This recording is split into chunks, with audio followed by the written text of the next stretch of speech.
Welcome to Sleep Softly, a channel where timeless stories, gentle narration, and quiet atmospheres help you drift into rest.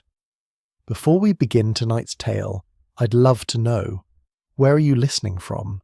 Share it in the comments below. It's always wonderful to see our little community stretching across the world. Now it's time to get comfortable. Settle into your bed or favourite chair. Close your eyes, take a slow, deep breath, and let the day melt away. Allow my voice to carry you softly into sleep, to a place where imagination flows and dreams begin. In the languid embrace of a fog that wound itself round the narrow streets of London like a spectral shroud, Penny Lane lay under the muted glow of gas lamps, their light a flickering dance upon the cobblestones. The mist, heavy yet soft, curled about the ankles of passers-by, whispering secrets from one to another as they pressed onward through the damp evening air. It was a scene not uncommon in the city, where the weather often conspired with the hour to create a tableau of quiet introspection, the kind that invited long thoughts and gentle reverie. The confectioner's window, a beacon of warmth amidst the chill, stood out like a jewel amidst the grey. Its glass, slightly fogged by the warmth within, glowed with an amber light, casting a mellow radiance that spilled onto the street, inviting those who passed to pause, if only for a moment, to peek into a world of sugar-dusted wonders. Amidst this glow, the figures of children, small and curious, could be seen, their faces pressed eagerly against the glass. Their breath formed delicate halos upon the pane, each exhalation a transient gift to the night air, as ephemeral as childhood dreams. Inside the shop, rows of confections stood in orderly ranks, an army of sweets awaiting their fate. There were candies of every hue and shape, some wrapped in bright, crinkling papers that caught the light, others left bare to display the artistry of their making. The air was redolent with the scent of caramel and chocolate, a heady perfume that mingled with the faintest trace of peppermint. It was a place that seemed to exist out of time, where the cares of the world held no sway, and the only currency that mattered was the coin of delight. As the children gazed through the sugared window, their eyes wide with wonder, they whispered amongst themselves, their voices a soft chorus that blended with the night. "Look there," said one, pointing to a particularly extravagant creation, a castle made entirely of marzipan. His companion nodded, eyes alight with admiration, as he imagined himself a knight of such a sweet stronghold, defender of all that was delicious and good. The confectioner himself, a man of rotund build and kindly visage, moved with a gentle grace behind the counter. His movements bespoke of years spent in service to his craft. He took pleasure in the joy his creations brought, each sweet a small gesture of goodwill to those who partook. His hands, deft and practised, plucked a sample from a tray, offering it to a small girl whose eyes, as large and luminous as the moon, shone with anticipation. She accepted it with a shy smile, her delight a testament to his skill. Outside, the fog continued its slow dance, wrapping Penny Lane in a soft embrace, the gaslights flickering valiantly against the encroaching dark. Echoes of distant laughter, carried on the night air, mingled with the gentle clack of footsteps on cobbles, a symphony of the city in repose. The children, reluctant to leave the warmth and wonder of the confectioner's window, lingered a moment longer, committing to memory the scene before them, a treasure to be recalled in future days. And so, as the evening deepened and the world outside grew ever more hushed, the glow from the sugared window continued to beckon, a steadfast light amidst the swirling fog. With each passing moment, the scene within and without wove itself into the fabric of the night, a gentle tapestry of light and shadow, promise and memory, that would linger long after the last sweet had been savoured. In this quiet corner of London, time seemed to pause, inviting all who passed to partake in its gentle rhythm, a lullaby of light and sweetness that whispered softly, invitingly, to the soul. In the heart of Penny Lane, where the night air hung heavy with the whispers of yesteryears, there stood a modest shop, its windows aglow with the soft, amber light of gas lamps. Here, the venerable Mr. Merriweather, a confectioner of no small renown, plied his ancient trade with the diligence born of decades spent in the company of sugar and spice. His shop, a sanctuary of sweetness, offered a respite from the chill that crept through the cobbled streets, as the fog, like a silent spectre, curled around the lamp-posts and clung to the eaves of the old buildings, imbuing the night with a mysterious allure. Within these walls, the air was thick with the sumptuous scent of caramel, which mingled harmoniously with the delicate fragrance of rosewater, a heady perfume that hinted at the secrets and stories hidden in every confection. The warmth of the hearth, its flames flickering gently, cast a soft glow that danced upon the polished surfaces, casting shadows that swayed like the gentle ebb and flow of the river, whose distant murmur could just be discerned above the quietude of the night. Mr. Merriweather, with his spectacles perched precariously upon the bridge of his nose, leaned over a large copper pot, the contents of which bubbled with a quiet fervour.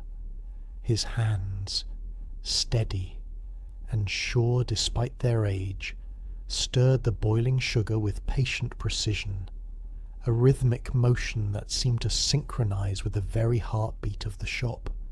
His face, etched with the lines of time and toil, bore an expression of serene concentration, for he knew well the delicate balance required to transform mere ingredients into confections of rare delight. The atmosphere within was one of tranquil industry, where time moved with a gentler pace, unhurried by the demands of the world beyond. The occasional hiss and pop from the hearth interspersed the quiet, creating a symphony of domesticity that spoke of comfort and continuity. Here, amidst the gentle cacophony, Mr. Merriweather found a solace that eluded him outside the confines of his beloved shop. It was a haven where the mundane transformed into the remarkable, and the ordinary into the extraordinary, through the alchemy of his craft.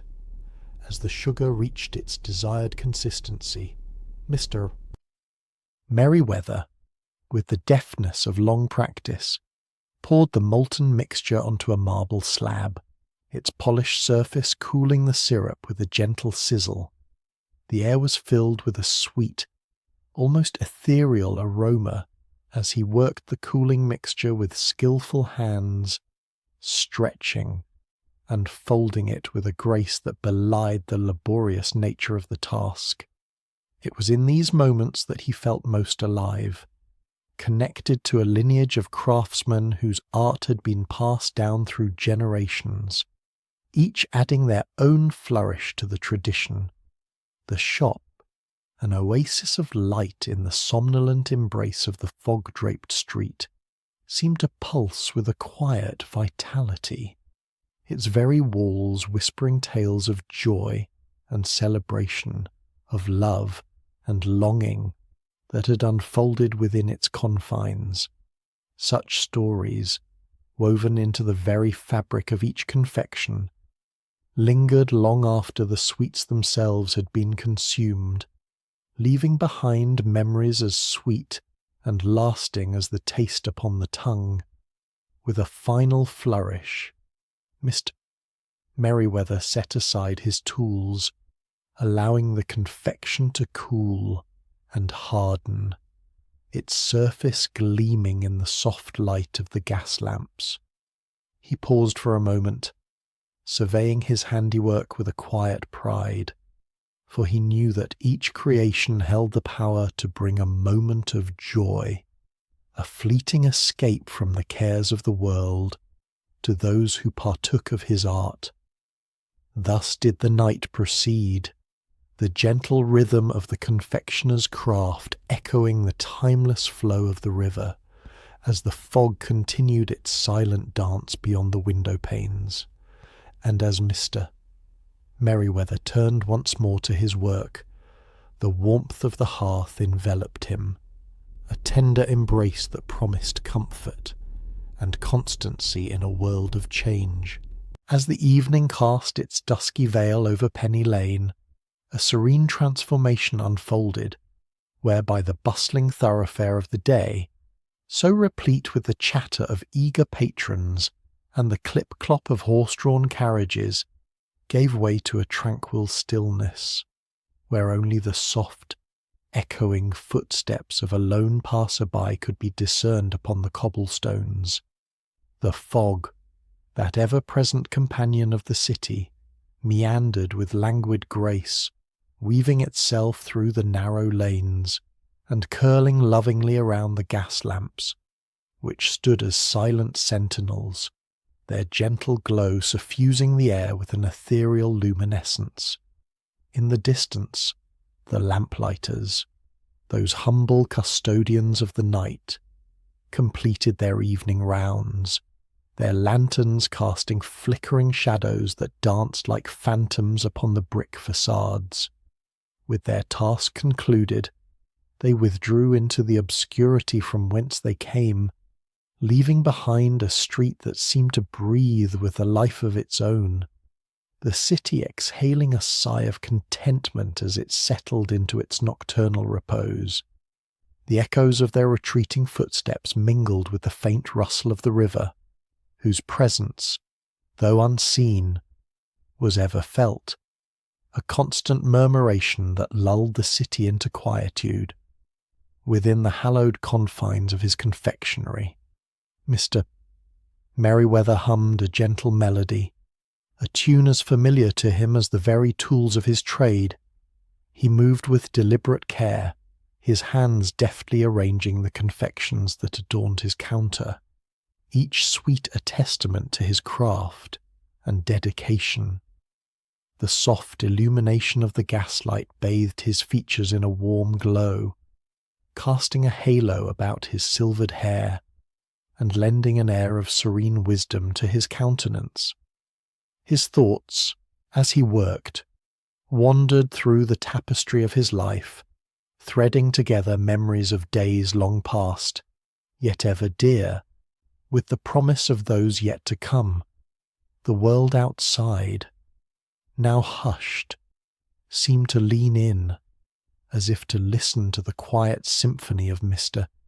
Merriweather's ministrations, the gentle clink of glass jars, the whisper of paper wrappings, and the occasional creak of the wooden floorboards beneath his feet composed a melody of labour and love, an ode to the comforts of routine and the solace found in simple tasks. The air, redolent with the sweet perfume of sugar and spice, carried with it a nostalgia that wrapped around him like a familiar blanket, evoking a warmth that was as much of the heart as of the hearth. As the final vestiges of daylight surrendered to the embrace of night, the street outside grew ever more still, the fog thickening as it swirled in a silent ballet, obscuring the edges of the world and inviting the mind to wander into realms of imagination and reverie. The gas lamps flickered, their flames dancing in harmony with the gentle sway of the fog, casting long shadows that intertwined in an intricate tapestry upon the cobblestones. It was a scene of quiet beauty, a moment suspended in time, where the boundaries between reality and dream blurred into insignificance. Mr. Merriweather, content with the orderliness of his counter, paused for a moment to gaze out through the window pane, his eyes tracing the ghostly outlines of the world beyond. There was a sense of unity in the stillness, a shared understanding between the solitary confectioner and the sleeping city, that life, in all its complexities, could find peace in the gentle rhythms of the night. With a satisfied nod, he turned back to his domain, his heart lightened by the knowledge that, come the morrow, the world would awaken once more, vibrant and alive, ready to partake of the delights he so lovingly prepared. And so, as the world outside drifted into slumber, cradled by the soft embrace of fog and the tender glow of lamplight, the confectioner of Penny Lane continued his quiet vigil, his humble shop a beacon of warmth and constancy amidst the gentle repose of the city. The night unfolded its mysteries with grace and patience, preparing the stage for the dawning of a new day, where dreams would give way to the waking world, and the cycle of life would begin anew, ever promising and ever beautiful. In that tranquil pause between the ticking moments of the night, the streets of London lay cloaked in an ethereal mist, which seemed to weave its way through the cobbled lanes as if it were a living entity, a sentient whispering fog that softened the contours of the world and dulled the clamorous echoes of the city to a gentle murmur. The gaslights, with their flickering glow, cast long, wavering shadows that danced upon the facades of the buildings, giving the impression of a ghostly ballet, performed for the benefit of no audience save the ever-watchful stars. Penny Lane, with its narrow, winding path, lay ensconced in this serene tableau, its modest establishment standing like sentinels in the night, their windows darkened, save for one. It was in the small, unpretentious shop of the confectioner that a light still burned, a solitary beacon of warmth amidst the enveloping coolness.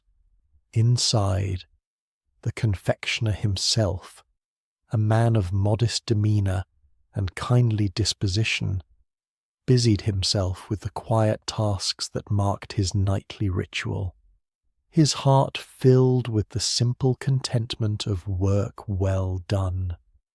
The faint aroma of sugar and spice lingered in the air, mingling with the cool breath of the night that seeped in through the slight gaps in the door frame, creating a fragrance at once sweet and fresh, a reminder of the pleasures of life's small indulgences. As the hour grew late, a curious sound interrupted the gentle hush, a faint tapping, like the timid knock of some hesitant visitor, barely audible above the soft sibilance of the breeze. The confectioner paused, his hand stilling upon the counter, his brow furrowed with mild curiosity. It was not often that his door was troubled at this hour, and the sound seemed almost an anomaly, as if it were a note out of place in the harmonious symphony of the night. He moved with deliberate care towards the door, his footsteps echoing softly against the wooden floor, their rhythm steady and unhurried. The door creaked gently as he opened it, revealing the street beyond, shrouded in its misty veil, silent, and seemingly uninhabited. No figure stood upon the threshold. No shadow disturbed the quietude save for the fluttering of a discarded paper caught in the breeze. Yet, there at his feet lay a small folded paper bag, its presence as unexpected as the knock that had summoned him to the door. He bent to retrieve it, his fingers brushing against its cool, smooth surface, and as he unfolded it, he found within a single peppermint humbug, gleaming softly in the dim light, its surface engraved with the initial of a child. The sight of this small token stirred within him a gentle wave of nostalgia, a reminder of the many children who had pressed their eager faces against his window, their eyes wide with delight at the treasures displayed within. He pondered for a moment the mystery of its appearance, allowing his thoughts to drift like the fog that curled about the street, wrapping him in its contemplative embrace. The initial, so carefully inscribed, seemed to whisper of stories untold, of laughter shared, and friendships formed in the innocent realm of childhood. As he stood there, the quietude of the night deepening around him, he felt not the weight of solitude, but rather the comforting presence of the world in its slumber, as if the very stones of the street, the bricks of the buildings, and the distant stars themselves were all united in a grand, silent communion. The peppermint humbug, with its sweet simplicity, seemed to him a symbol of the interconnectedness of all things, a reminder that even the smallest acts of kindness could ripple through the world, touching lives in ways unseen and unexpected. With a serene smile, he closed the door, the latch clicking softly into place, and returned to the warmth of his shop.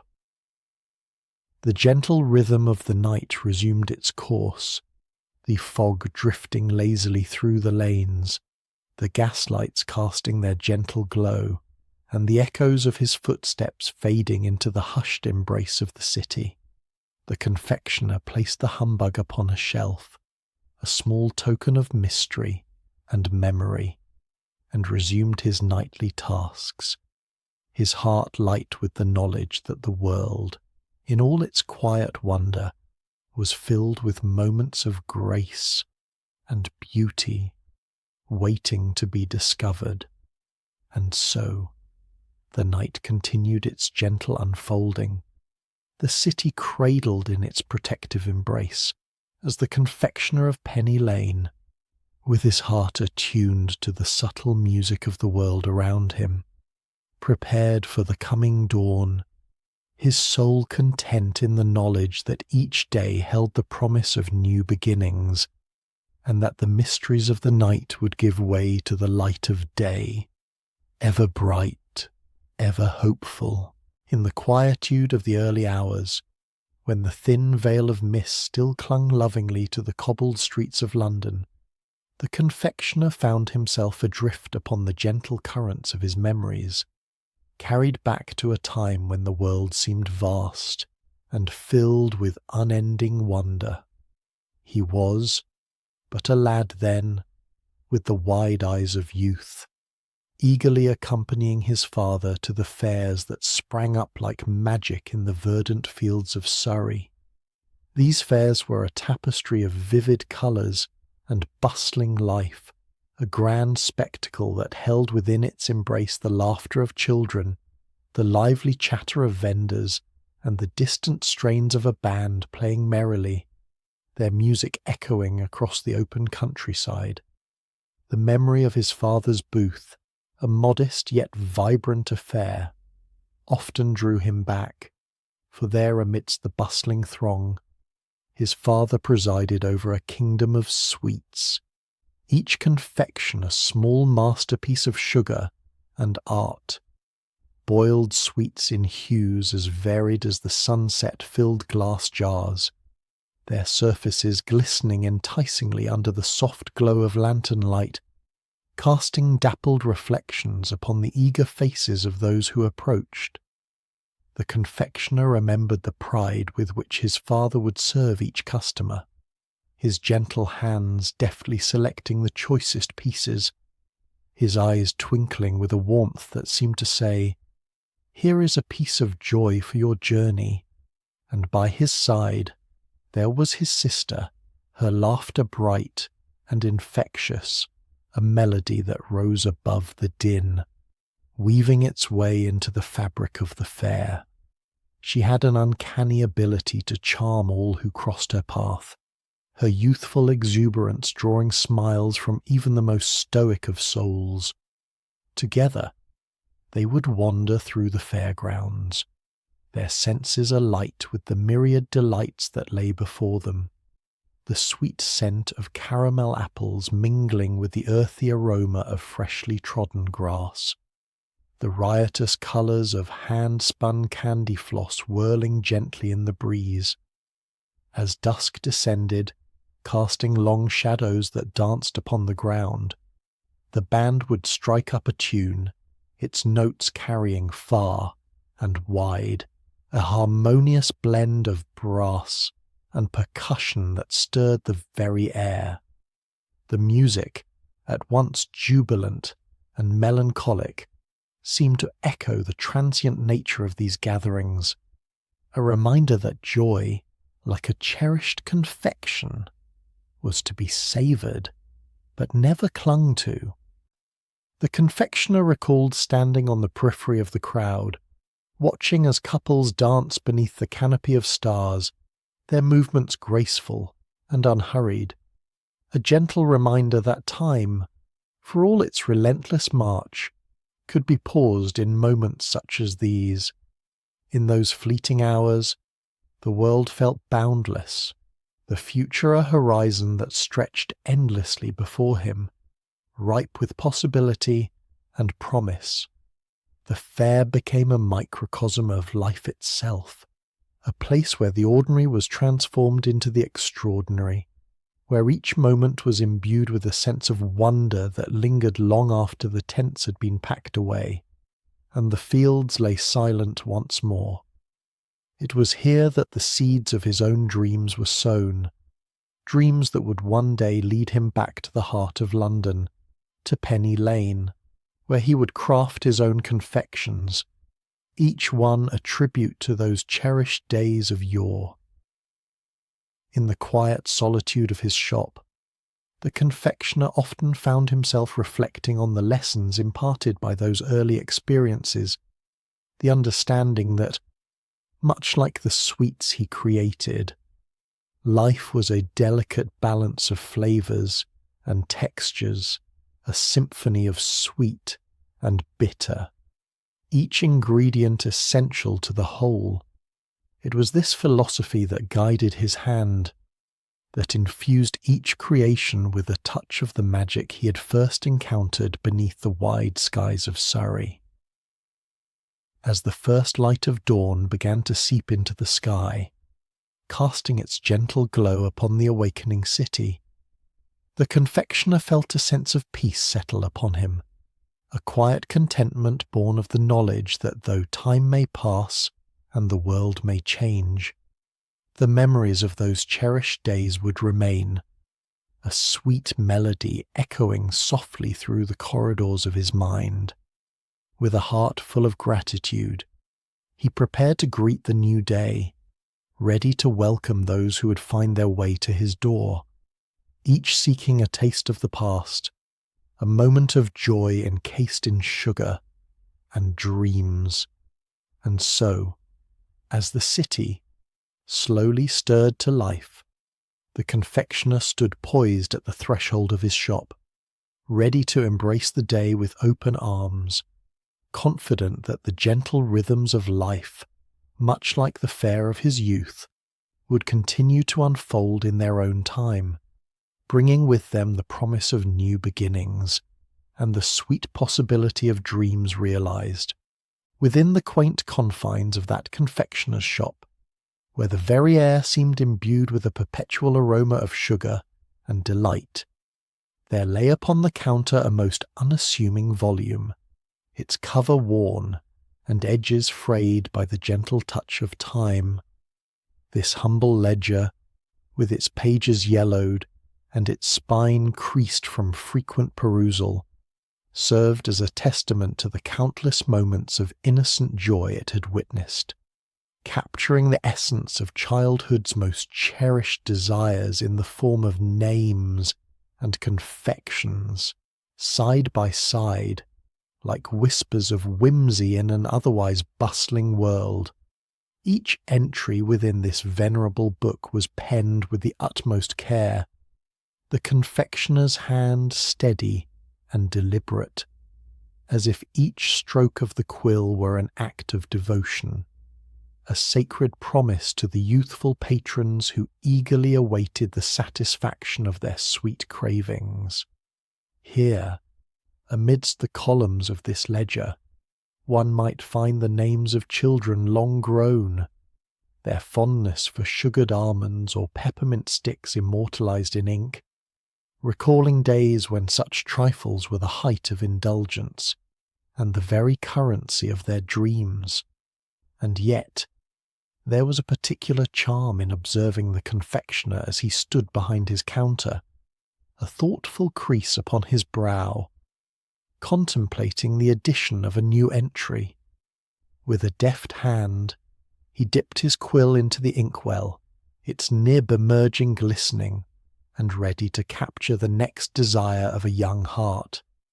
As he poised the quill above the page, he mused upon the nature of dreams that sought solace in sweetness, and with a soft smile he inscribed, "For dreams without sorrow, lavender drops." This simple phrase, so carefully chosen and rendered in elegant script, spoke to the confectioner's understanding of the world in which he lived, a world where even the smallest of pleasures could serve as a balm to the soul, offering respite from the trials that lay beyond the threshold of his shop. It was a world where the gentle rhythm of life, with all its ebbs and flows, could be captured in the delicate sweetness of a confection, a momentary escape from the mundane realities that so often clouded the horizon.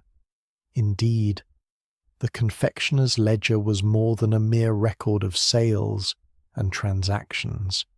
It was a chronicle of aspirations, each entry a testament to the enduring hope that lay within the human spirit. As the confectioner closed the book, his fingers lingering upon its cover as if reluctant to sever the connection with the dreams it contained, the shop seemed to exhale a collective sigh, the quietude enveloping the room like a soft embrace. Outside, the fog whispered gently against the window panes, a silken shroud that muffled the sounds of the city beyond, while the gaslights flickered with a steady glow, casting their warm, golden light upon the cobblestones. The echoes of distant footsteps, muted by the veil of mist, seemed to dance in time with the rhythm of life itself, a harmonious symphony that played on, unbroken, as the confectioner turned his gaze to the world beyond his door. And so, within the shelter of his shop, the confectioner remained a steadfast guardian of dreams, his ledger of wishes ever ready to receive the hopes and desires of those who sought the simple solace of sweetness. As the day unfolded with its gentle promise of new beginnings, he stood resolute, prepared to greet the children who would soon crowd through his door, their laughter and chatter filling the air with a music all its own. In this way, the confectioner's shop, with its worn ledger and fragrant air, became a sanctuary of sorts, a refuge where the heart's fondest dreams could find expression amidst the sugar and spice that lined the shelves. And as the city continued to stir, its heartbeat echoing through the fog-laden streets, the confectioner awaited the arrival of yet another day, confident in the knowledge that within his humble domain lay the sweet possibility of dreams realized. In the dim glow of the early morning, within the confectioner's snug abode on Penny Lane, there lay an object of singular significance, an empty stool, positioned with quiet reverence beside the stove, as though it still retained the warmth of its former occupant. This humble seat, so unremarkable in its wooden simplicity, possessed a sacredness far beyond its physical form, for it was here that his beloved daughter once sat, her laughter a sweet melody that danced through the air like the gentle chime of bells in a distant belfry. Though the years had passed, the sting of her absence softened by the passage of time, the confectioner often found himself speaking to this stool in tones of tender remembrance, his words rising like a soft prayer in the stillness of the room. The stove, with its steady, comforting glow, cast flickering shadows upon the walls, creating a tapestry of light and dark, reminiscent of the intricate patterns of life itself. It was as if the very bricks of the hearth held whispers of stories untold, echoing the quiet hope and the occasional sorrow entwined within the confectioner's heart. Here, in this quiet corner of his world, he would often pause, the cares of the day momentarily set aside, and engage in a silent communion with the spirit of his departed child, his voice a gentle murmur, almost as if afraid to disturb the tranquil air. "Ah, my dear," he would begin, his voice filled with a fondness that time could not erode. "How I wish you could see the wonders of each new day, the sweetness and the joy that life still holds, notwithstanding its trials."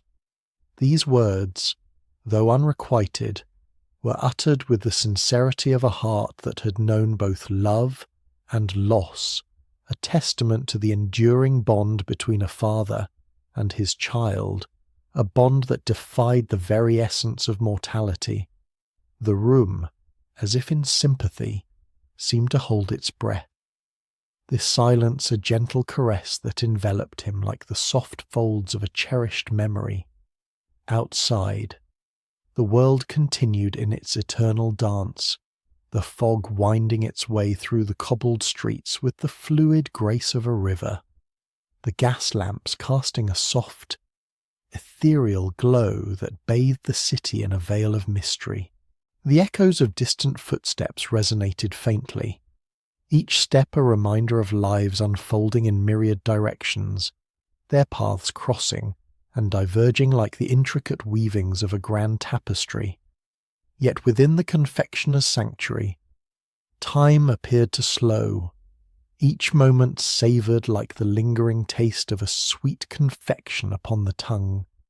As he addressed the empty stool, his mind would wander to days of yore, when the laughter of his daughter filled the shop with an effervescence that rivaled the most exquisite of his creations. "Do you remember," he would muse aloud, "the time we concocted that particularly delightful batch of lemon drops, and how you insisted on adding just the tiniest hint of lavender? How splendidly they turned out, bringing smiles to every face that tasted them."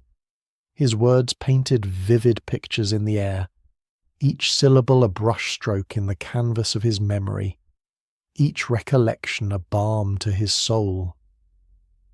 In this sacred dialogue, the confectioner found solace, a quiet reassurance that the beauty of the past was not lost, but lived on in the corners of his mind and the chambers of his heart.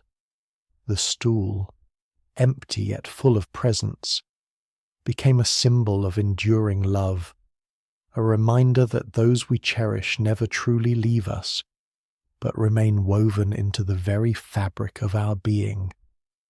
And so, As the first light of dawn began to filter through the windows, casting a gentle glow over the room, he would rise, his heart lightened by the silent exchange, ready to greet the new day with a spirit refreshed by the sweetness of remembered love. The stove continued its gentle hum, a steadfast companion in the confectioner's world, its warmth a constant amidst the ever-changing tides of life. And as the fog outside began to lift, revealing the vibrant colours of the street, he turned away from the stool, his heart full of a quiet contentment, secure in the knowledge that the love he held within was as enduring as the light that dispelled the morning mist. With a final, tender glance, he left the room, the echoes of his gentle words lingering in the air, a lullaby of love and memory that would undoubtedly accompany him through the day. In the stillness of the night, when the city lay in the embrace of silence, save for the occasional murmur of a distant carriage or the soft rustle of a night breeze through the narrow lanes, the confectioner's kitchen was a place of industrious warmth and gentle illumination. It was here that the quiet alchemist of sweets, a man whose hands were as skilled as any artisan's, stood before his well-worn table, surrounded by the familiar paraphernalia of his craft. The air was fragrant with the sweet, intoxicating scent of sugar, which curled upwards in invisible tendrils, mingling with the soft glow of the gaslights that lent the room a golden hue, reminiscent of a summer's afternoon filtered through stained glass. Upon the stove, a modest but steadfast flame danced beneath a heavy copper pan, warming the syrup within to a state of gleaming liquidity. The confectioner, with hands as steady as a surgeon's, stirred the molten mixture with a wooden spoon, each motion deliberate and reverent as though conducting a symphony of sweetness. The process of candy making, though simple in its essence, was for him a ritual, a series of sacred steps that, when executed with precision and care, transformed humble ingredients into delights that could evoke smiles and sighs of contentment. As the syrup reached the desired temperature, the confectioner began his recitation, a litany of sugar work that he had committed to heart through years of devoted practice. First, the thread stage, he murmured, his voice a soft incantation. When the syrup, touched by the cool air, forms a delicate strand, fine as a spider's silken weave. With a gentle flick of his wrist, he lifted a spoonful of the syrup, allowing it to fall back into the pan in a slender, shimmering line, a testament to the alchemical transformation occurring under his watchful eye. The kitchen was filled with the quiet music of his labour, the rhythmic stir of the spoon, the gentle bubbling of the syrup, the whisper of steam rising to meet the cool night air. And in this symphony there was a harmony that spoke of tradition and patience, of a craft honed through time and tempered by the gentle passage of years. It was a lullaby of labour, a melody of memory that wrapped around the confectioner like the warm embrace of an old friend. As he continued, the syrup began to thicken, its hue deepening to a rich amber, catching the light and reflecting it in 1,000 tiny sparks. The soft ball stage, he narrated with quiet satisfaction, when the syrup, tested in a bowl of cold water, forms a pliable ball, supple yet retaining its shape. He lifted a small amount with his fingers, testing its consistency with the practiced ease of one who knows his craft intimately. the sticky sweetness clinging momentarily before yielding to his touch. The kitchen, though humble, was a sanctuary of sorts, a space where the confectioner could lose himself in the rhythm of creation, where the worries of the outside world seemed but a distant echo. Here, amidst the warmth and light, he found solace in the predictability of his craft, in the knowledge that with each turn of the spoon, he was contributing to a legacy of sweetness that transcended time and place. As the syrup reached its final stages, the confectioner paused, inhaling deeply, allowing the fragrant aroma to fill his senses. "Hard crack," he whispered, as the syrup, now a deep, lustrous caramel, was ready to be poured and shaped, its journey from liquid to solid complete.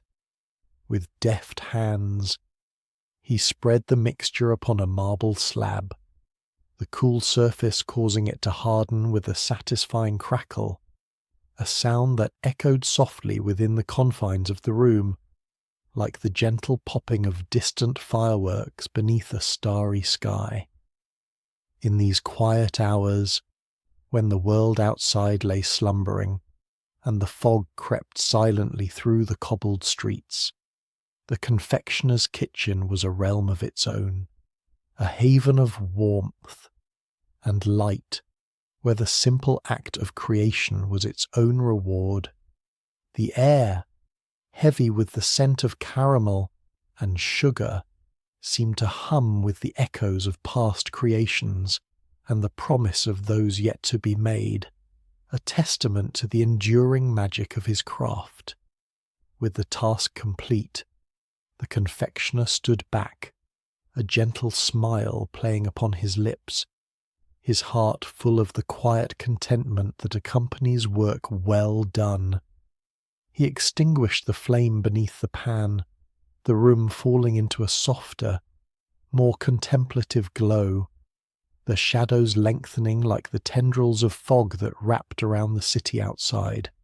And as he turned to leave, the echoes of his labour accompanied him, a lullaby of sugar and spice, carrying him gently into the embrace of the waiting night.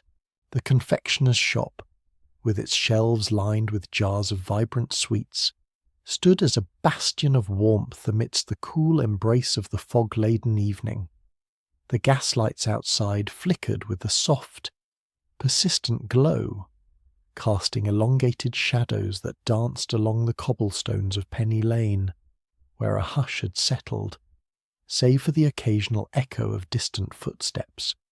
It was in this dim, ethereal atmosphere, where the tangible and the spectral seemed to intermingle, that a figure emerged, her outline barely discernible against the misted glass of the shop's window. Through the fogged pane there appeared the silhouette of a child, small and delicate, her form outlined in the faint luminescence that seeped from the street. A girl, she was, with a bonnet perched atop her head, its ribbons fluttering slightly in the unseen breeze, like whispers of tales untold. Her eyes, wide with curiosity, peered into the confectioner's domain, seeking perhaps the wonders that lay within, or the stories that the very walls might recount, if only they could speak.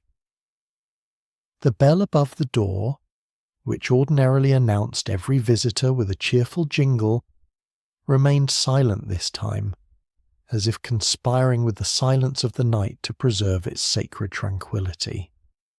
The door, however, eased open with a gentle creak, a sound almost swallowed by the fog and the quietude of the hour. The girl stepped inside, her presence as unassuming as a snowflake's descent upon the earth, yet as profound as the mysteries that lie in every child's heart.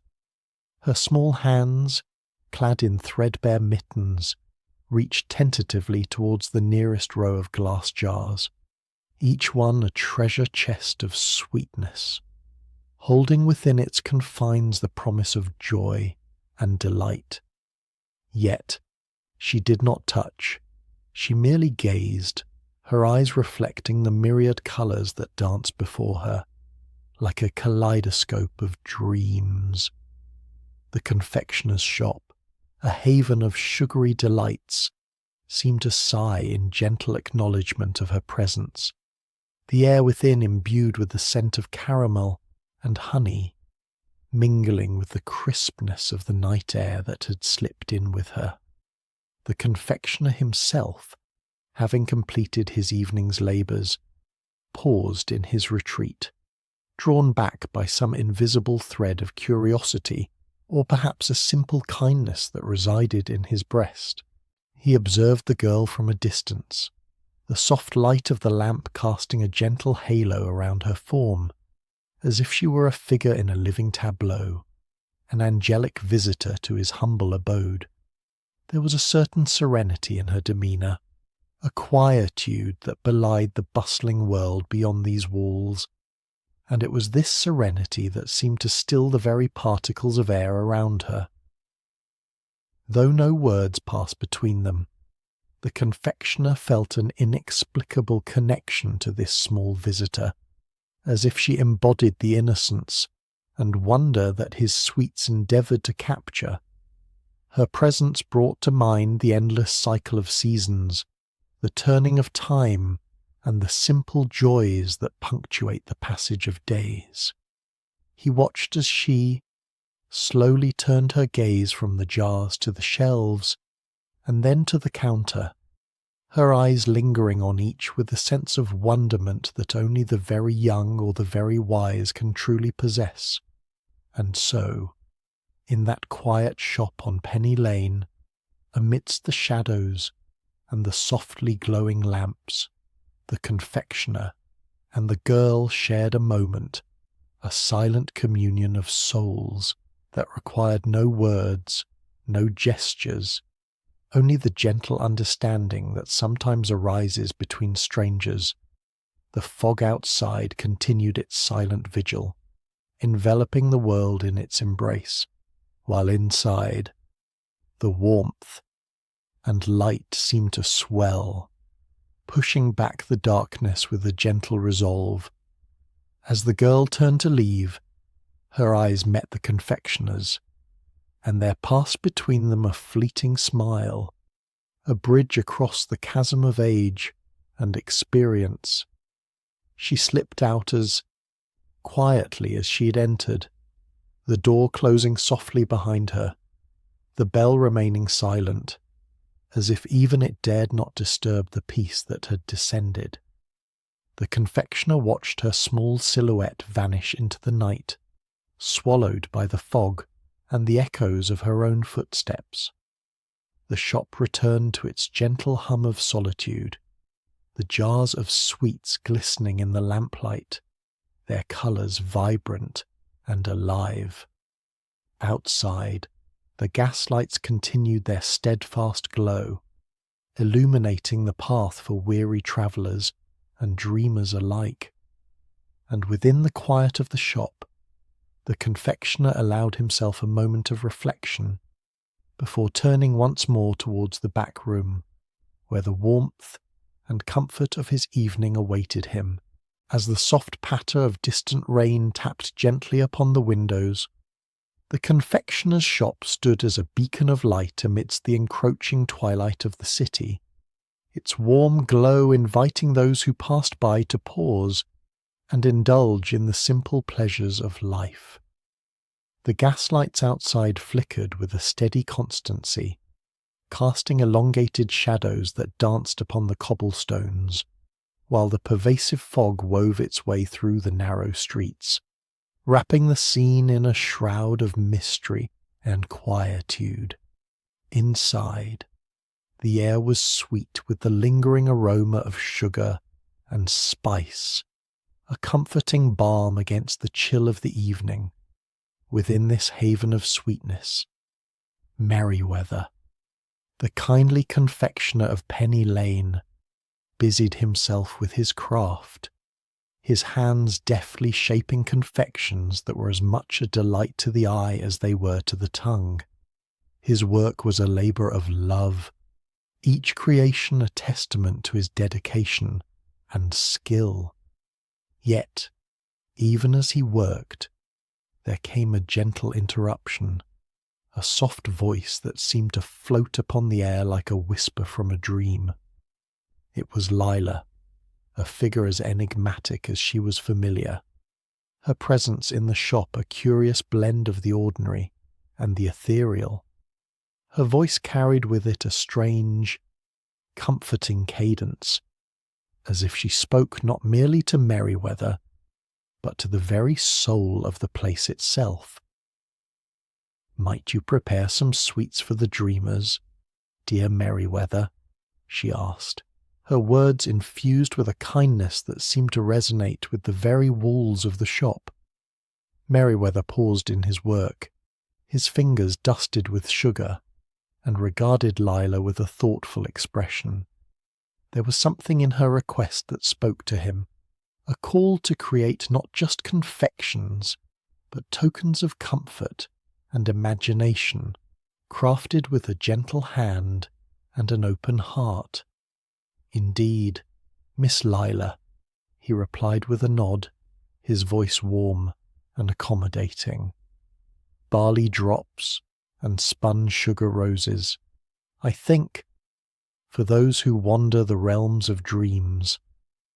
With gentle care, Merriweather set to work, his movements measured and deliberate, each action imbued with a quiet grace. The barley drops, small and round, glistened like dew-kissed pearls, their surface smooth and inviting, while the spun sugar roses emerged as delicate sculptures of sweetness, their petals unfurling in a silent symphony of colour and form. As he worked, the rhythm of his task became a soft lullaby, a melody of contentment and purpose that filled the shop with an air of tranquillity. Lila watched with serene interest, her presence a measured counterpoint to the bustling world outside. She seemed to embody a timeless wisdom, her eyes reflecting the gentle glow of the gaslight, as if she held within them the quiet secrets of the night. There was a sense of peace in her bearing, an assurance that the world, despite its complexities, could be a place of beauty and solace, if only one took the time to see it. The evening wore on, the rain outside continuing its gentle serenade, while inside, the confectioner's work drew to a close. Merriweather carefully arranged the finished sweets, each a small testament to the artistry of his craft, and presented them to Lila with a humble flourish.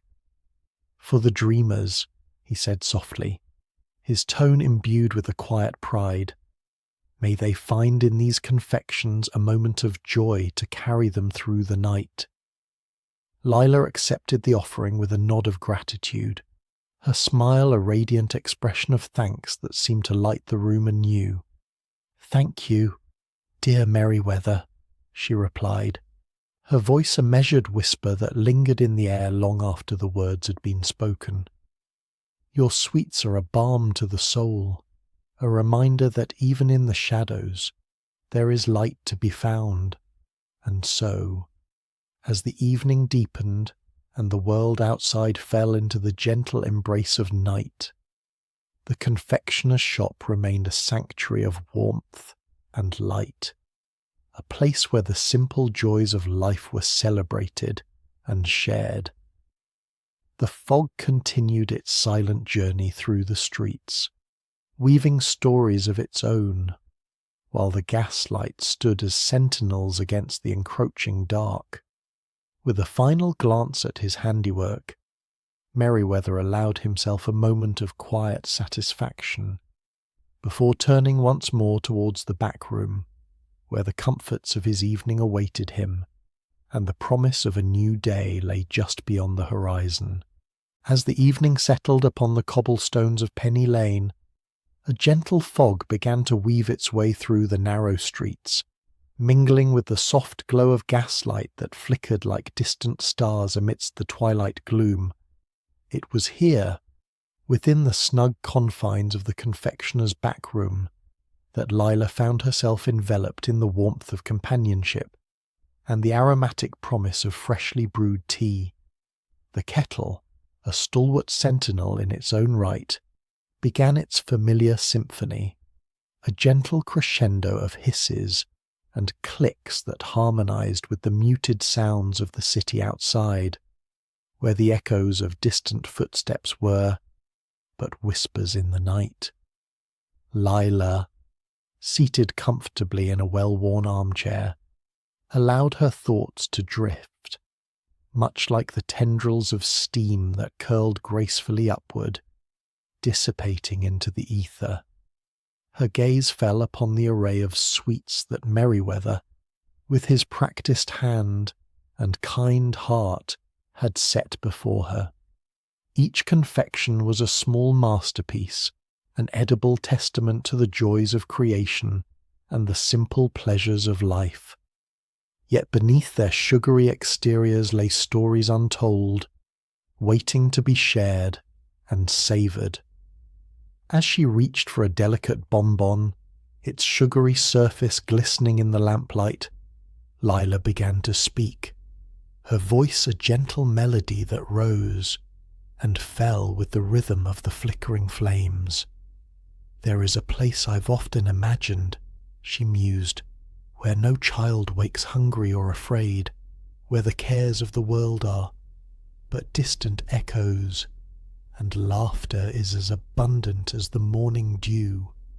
Her words, though softly spoken, carried with them a weight of hope and longing, an unspoken yearning for a world kinder and more just than the one they knew. The lamplight seemed to brighten with each confection she tasted, as though the very act of indulgence sparked some secret alchemy, transforming the humble back room into a realm of enchantment and possibility.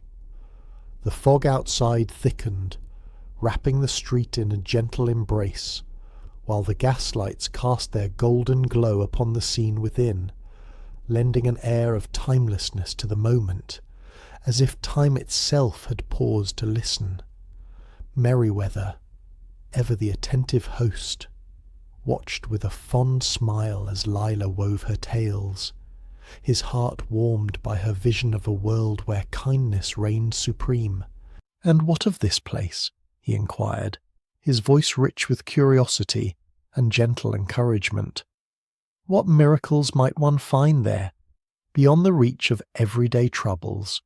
Lila paused, her thoughts momentarily adrift upon the sea of possibility. "Why, there would be gardens without end," she declared, her eyes alight with the glow of her imagination. "Fields of lavender and sweet-smelling herbs, where the air is always fragrant and the skies ever blue. And there would be music, of course, a symphony of bird song and laughter that fills the air like the sweetest of melodies." As she spoke, the room seemed to breathe in unison with her words, each description a brushstroke upon the canvas of their shared reverie. The ticking of the clock, a gentle reminder of time's passage, was softened by the warmth of their conversation, and the steam from the kettle rose in graceful spirals, as if in applause of the vision taking shape before them. In this place of dreams, where the fog and lamplight conspired to create a haven from the world outside, Lila's voice continued, each sentence a thread in the tapestry of her imagination, weaving a narrative as comforting as the embrace of a favourite blanket. "And no child would ever go without," she affirmed, her tone imbued with quiet certainty, "for there would be abundance for all, a feast of delights to nourish both body and soul." The room, now aglow with the shared warmth of their dreams, seemed to hold its breath, as if reluctant to disturb the fragile beauty of the moment.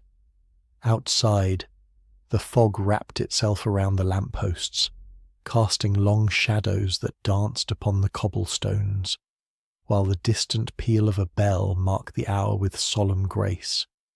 As the conversation ebbed and flowed, much like the river that wound its way through the city, a sense of peace settled over them, a tranquil understanding that, while the world might never fully reflect their dreams, the act of dreaming itself was a balm to the spirit, a gentle reminder of what might yet be possible. And so, with the kettle's song fading into silence, and the lamplight casting its soft glow upon them, Lila and Merriweather sat together, content in the knowledge that, for this evening at least, they had created a small corner of the world where hope and imagination could flourish, untroubled by the cares of the day. As the clock struck 1, a hush descended upon the city, as if London itself had taken a deep breath, and now held it in that peculiar stillness that sometimes accompanies the late hours of the night. Outside the window, the fog lay thick upon the cobblestones of Penny Lane, wrapping itself around the buildings with a ghostly embrace, while the gas lamps, standing like sentinels in the mist, cast their pale light, which flickered with a gentle persistence against the encroaching darkness. The streets, once alive with the bustling energy of the day, now lay dormant, their echoes of footsteps and carriage wheels having long since faded into the past. It was as though the very soul of the city had paused, suspended in time, awaiting some silent signal to rouse it once more from its slumber. Merriweather, seated comfortably in his modest parlour, felt this suspension of time keenly, though it filled him not with unease, but with a calm curiosity, a gentle wonder at the serenity of his surroundings. The quietude was like a familiar companion, measured in its predictability, offering solace in the absence of noise and haste. He gazed out of the window, his eyes tracing the undulating patterns of the fog as it danced and swirled, obscuring and revealing in turns the familiar shapes of the street he knew so well. The world beyond his window seemed transformed, as if the fog had draped it in a shroud of mystery, yet it was a mystery without menace, a secret shared only between the night and those who dared to contemplate its quiet beauty. In the distance, the faint chime of a church bell echoed through the stillness, its sound carrying with it the weight of countless hours, each one marked by the same sonorous toll, a reminder of the passage of time even in this moment of seeming timelessness. Merriweather listened to the echoes with attentive ear, each note resonating within him like a whispered assurance that, despite the stillness, time continued its inexorable march.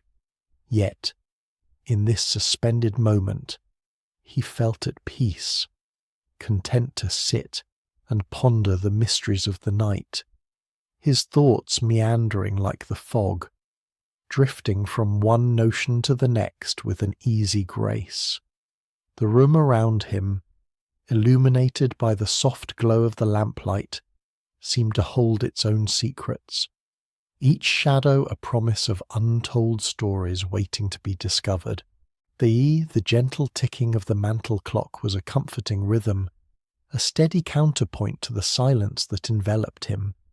It was as if the entire world had conspired to create a perfect cocoon of tranquillity, a space in which Merriweather could lose himself in reverie, untroubled by the cares and concerns that so often clamoured for attention during the waking hours. As he sat there, his gaze wandering over the familiar contours of the room. Merriweather found himself reflecting upon the events of the evening, the simple pleasures of companionship and conversation, the warmth of shared laughter, and the gentle embrace of silence shared with Lila. It was in these quiet moments, he mused, that the true beauty of life revealed itself, not in grand gestures or dramatic events, but in the quiet spaces in between, where the heart could rest and the soul could breathe. Outside, the fog continued its silent dance, weaving its way through the streets and alleys, a silent witness to the night's mysteries. It pressed softly against the window pane, as if seeking entrance to this haven of warmth and light, yet content to remain without, a part of the night's gentle tapestry. The city, wrapped in its foggy cloak, seemed to hold its breath, waiting for the dawn to break and breathe life once more into its slumbering streets. And so, as the clock continued its steady march towards the next hour, Merriweather sat in peaceful contemplation, his thoughts a quiet symphony of reflections and dreams, woven together by the night's gentle hand. The world outside lay silent and still, but within there was a quiet hum of life, a gentle reminder that even in the deepest stillness there is always a spark of vitality, waiting to be kindled anew with the coming of the dawn. In the dim glow of the flickering lamplight, which cast long shadows upon the walls of the modest yet characterful shop, Merriweather's hands moved with a certain tender deliberation, each gesture imbued with the reverence of a man handling not mere objects, but cherished relics of an era gone by. The air was thick with the scent of sugar and vanilla, an aroma that seemed to hang suspended like an ethereal mist, whispering tales of sweetness and solace to any who might chance upon its embrace. As the world outside lay wrapped in a cool, enveloping fog, the interior of the shop was a haven of warmth and light, where time seemed to move at its own languid pace, unhurried by the relentless march of clocks and calendars. With a steady hand, Merriweather reached beneath the counter, his fingers brushing against the smooth surface of a concealed drawer. This drawer, hidden from the untrained eye, was a place of both mystery and heritage, known only to those who had the privilege of understanding its significance. It was here that the secrets of the past were kept, away from the prying eyes of the curious and the uninitiated.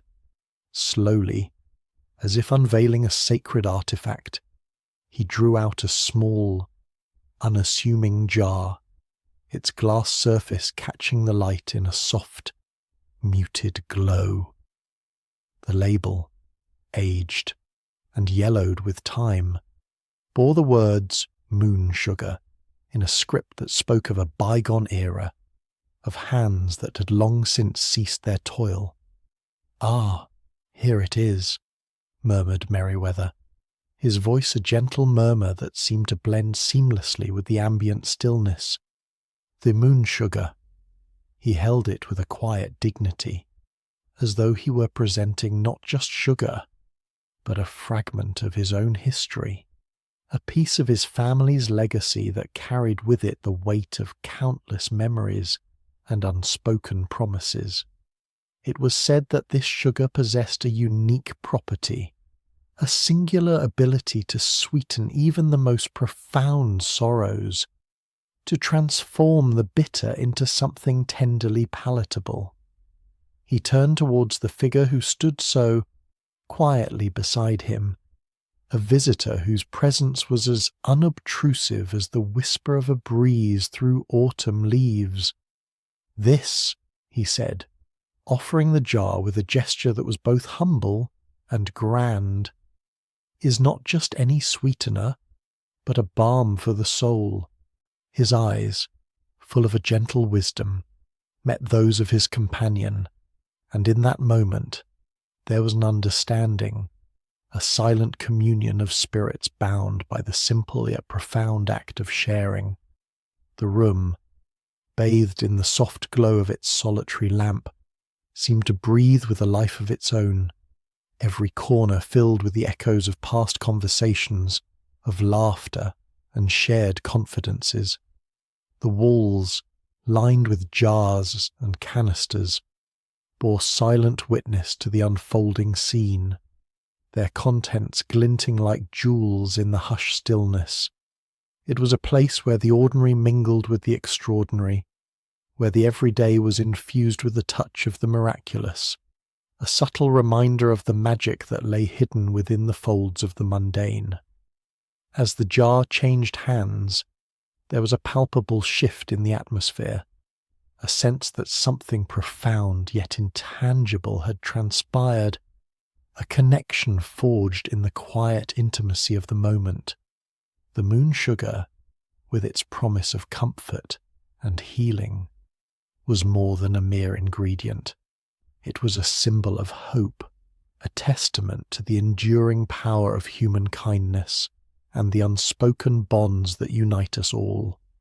In the gentle exchange, there was a promise, unspoken yet understood, that in the sharing of sweetness we find solace and strength, a reminder that even in the darkest of times there is light to be found.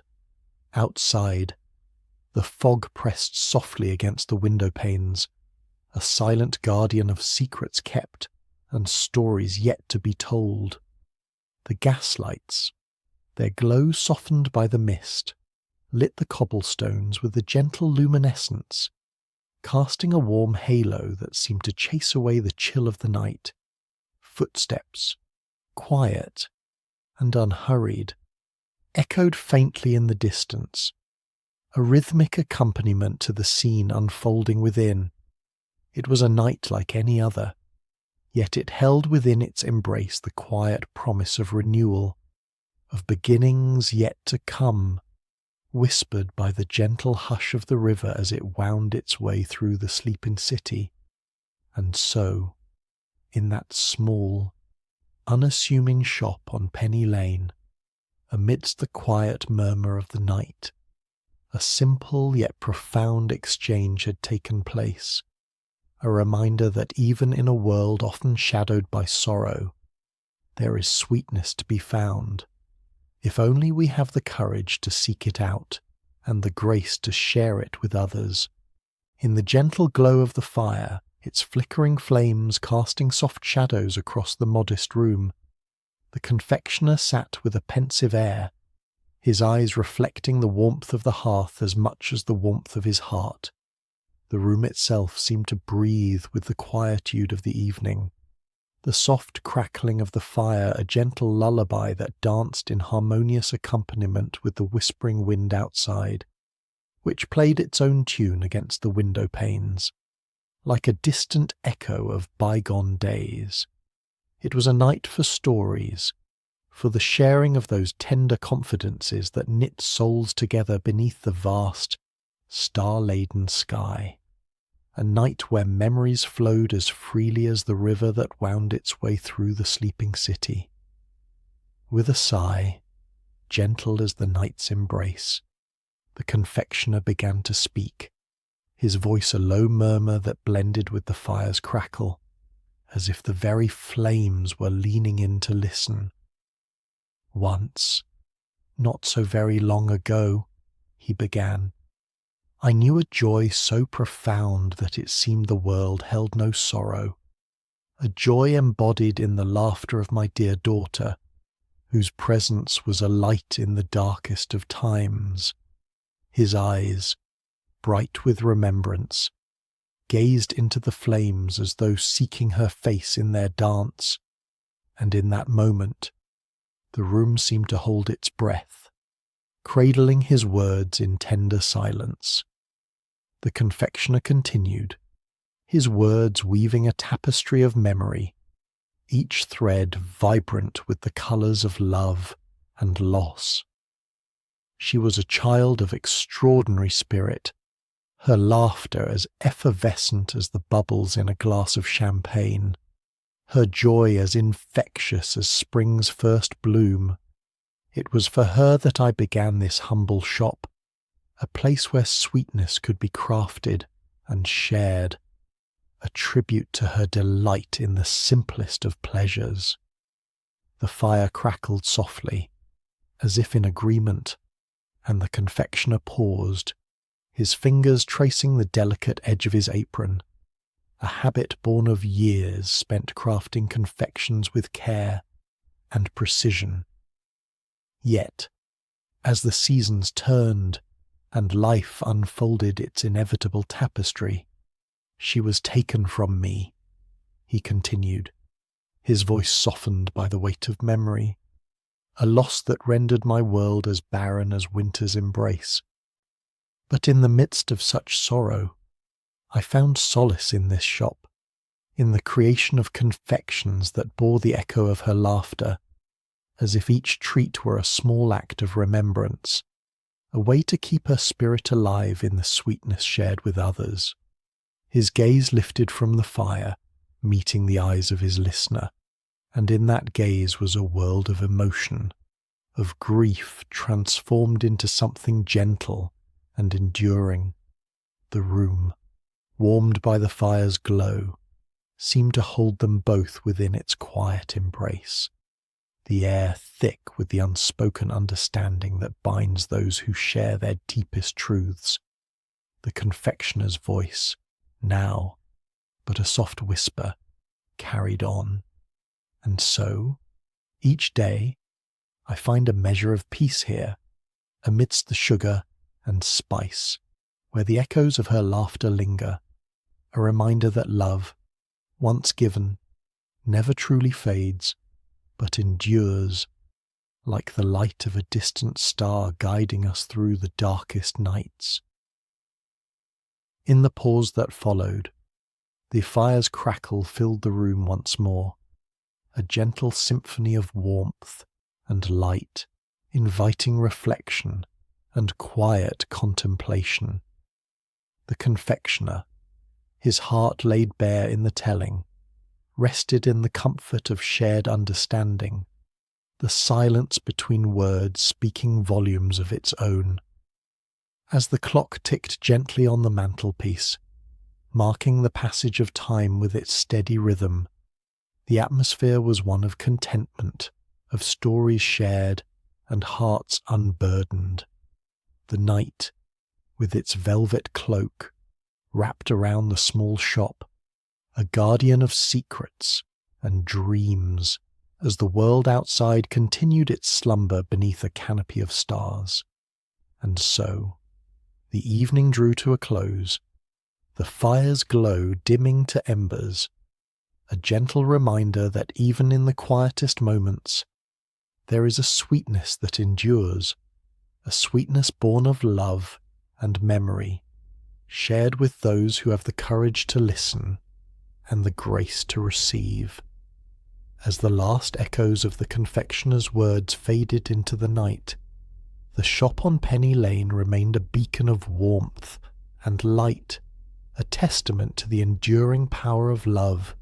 In the gentle embrace of the evening, when the air was thick with the subtle perfume of autumn leaves and the quiet hum of distant carriages, Lila stood before him, her eyes reflecting the soft glow of the street lamps that lined Penny Lane like sentinels of an age both ancient and new.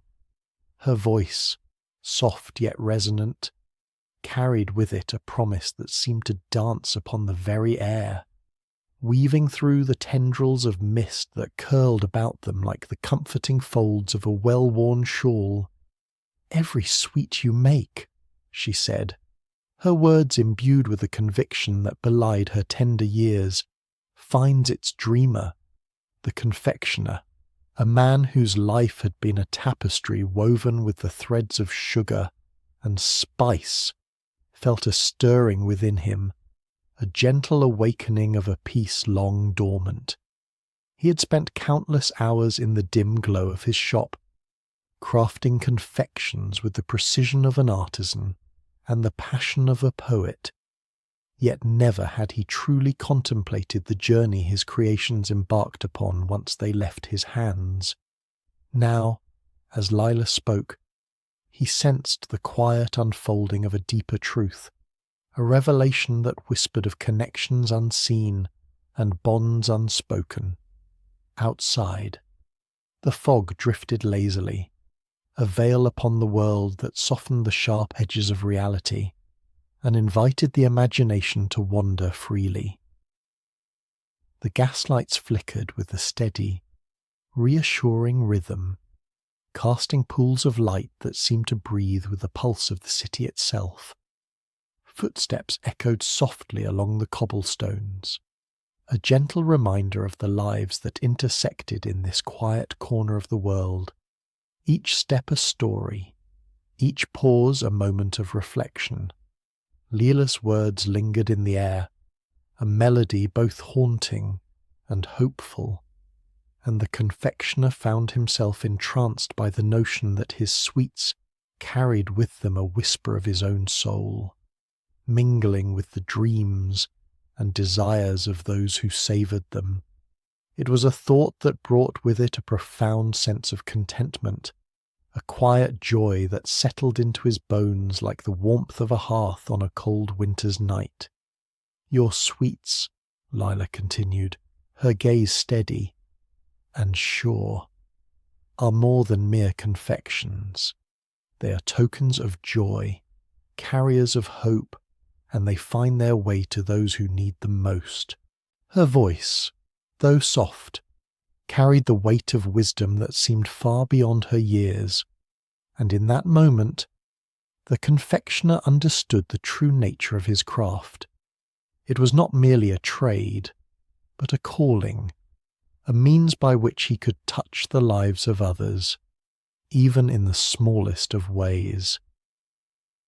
The night air was filled with the gentle rustle of leaves, the soft murmur of the river as it wound its way through the heart of the city, a lullaby that soothed the restless spirit and invited a sense of peace. The confectioner, standing amidst the glow of the lamps and the shadows of the evening, felt the embrace of a quiet happiness, a contentment that was as sweet and enduring as the treats he crafted with such care. As Lila turned to leave, her footsteps echoing softly in the stillness, the confectioner called out to her, his voice tinged with gratitude. "Thank you, dear child," he said, his words carrying a sincerity that needed no embellishment. "You have given me a gift this night, a gift beyond measure." Lila paused, her silhouette framed by the soft glow of the gaslight, and she smiled, a gentle curve of the lips that spoke of understanding and compassion. "It is you who give the gift," she replied, her voice a soft echo in the night. "Your sweets are a blessing to us all." And with that, she continued on her way, her figure slowly dissolving into the mist that hung like a silken shroud upon the night. The confectioner watched her go, his heart lighter than it had been in many a year, and he turned back to his shop, where the warmth of the hearth awaited him. In the quiet of that moment, he felt the embrace of a peace that was both profound and enduring, a reminder that in the creation of something as simple as a sweet, there lay the power to touch lives and kindle dreams. As the echoes of Lila's footsteps faded into the distance, the confectioner stood in the doorway of his shop, a beacon of light in the encroaching night, his heart filled with a quiet promise of its own. The first delicate tendrils of dawn, pale and tentative, began to weave their way through the dense fog that clung to Penny Lane, as if reluctant to relinquish its nocturnal dominion. The gas lamps, which had stood sentinel throughout the night, cast their soft, amber glow upon the cobblestones, now damp with dew, and lent a gentle luminescence to the scene, transforming the street into a corridor of muted light and shadow.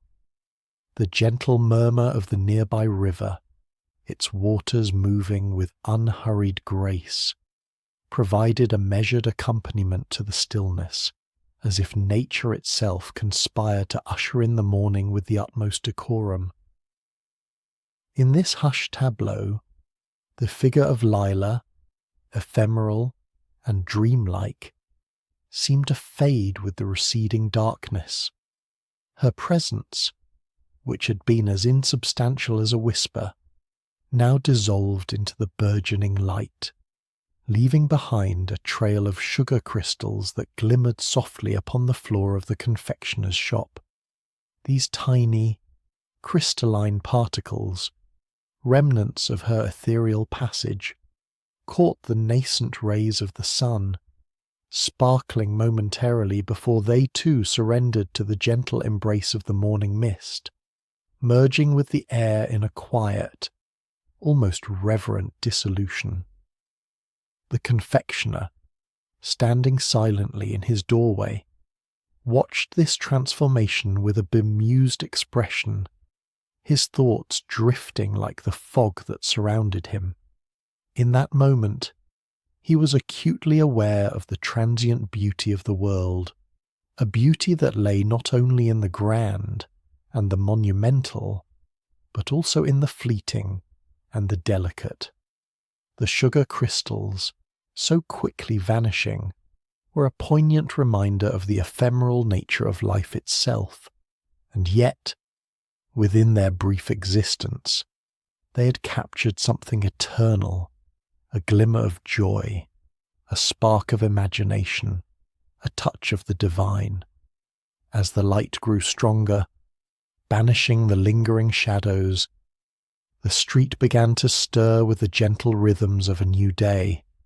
The fog, persistent yet yielding, began to lift, revealing the familiar outlines of the buildings, their brick facades softened by the morning light. The echoes of distant footsteps, muted and rhythmical, broke the silence as the first of the townsfolk made their way along the lane, their figures emerging from the mist like phantoms from a dream. Each step, each echo, was a reminder of the continuity of life, an unbroken thread that wove together the past, the present, and the future. The confectioner, his heart full of quiet contentment, turned from the doorway and stepped back into the warmth of his shop, the scent of sugar and vanilla greeting him like an old friend.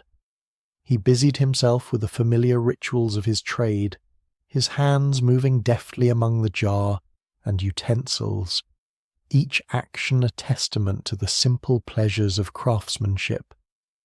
There was a solace in these routines, a sense of purpose that grounded him even as his thoughts wandered to the mysteries of the night and the promises of the dawn. Outside, the world continued its slow, deliberate awakening. The river, ever constant, whispered softly to the stones along its banks, its voice a gentle counterpoint to the distant chime of bells that mark the hour with serene regularity. The gas lamps, their duty done, flickered and dimmed, their glow surrendering to the natural light that now bathed the street in a golden hue.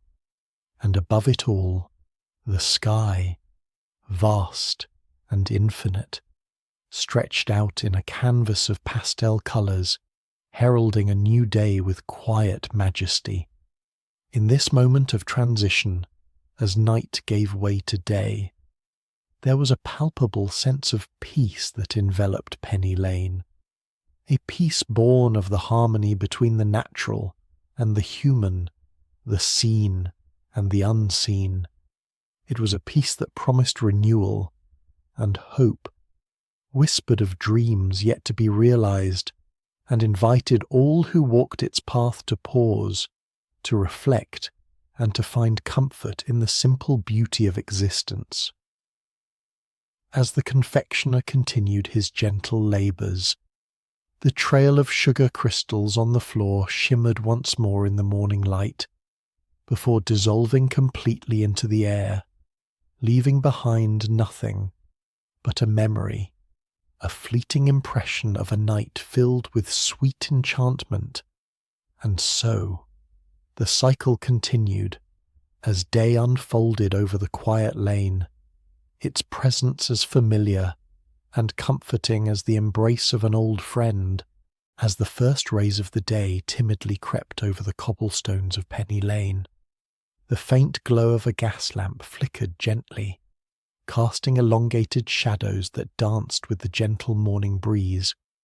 These shadows entwined themselves with the tendrils of fog that clung stubbornly to the earth, as if reluctant to relinquish its hold upon the slumbering street. In this muted world of half light and shadow, the confectioner's shop stood like a beacon of warmth and familiarity, its windows glistening with the condensation of the night before and the promise of sweetness within. The doors of the shop had scarcely been opened to the day when the familiar patter of small feet began to echo down the lane, a sound as regular and comforting as the ticking of a well-loved clock. Children, with their bright eyes and rosy cheeks, approached the shop with the eagerness of those who had spent a night wrapped in dreams as sweet as the confections they so eagerly anticipated. Their laughter, a melody of innocence and joy, mingled with the soft rustle of leaves, creating a symphony that seemed to harmonize with the gentle susurration of the nearby river, whose waters whispered secrets to the stones upon its banks. Inside, Mr. Merriweather stood with his customary poise, his eyes twinkling with a quiet understanding that belied the wisdom of his years. He watched as the children gathered at the counter, their small hands barely able to contain the coins they had so carefully saved. Their chatter filled the air, a cacophony of youthful exuberance that spoke of dreams woven from sugar and stardust, of journeys taken on clouds of candy floss, and adventures unfurled from the ribbons of licorice. Each child had a tale to tell, their voices intertwining like the strands of a sweet narrative, painting pictures of fantastical lands where every desire was met with confectionery delight. One child, a girl with curls as wild as the March winds, recounted a dream where she had flown on the back of a great peppermint dragon, soaring above landscapes where rivers flowed with syrup and mountains were crowned with whipped cream. Another, a boy with a mischievous sparkle in his eye, spoke of a kingdom where the very air was perfumed with the scent of freshly baked pastries, and where the trees bore fruits of marzipan and chocolate. As each story unfolded, Mr.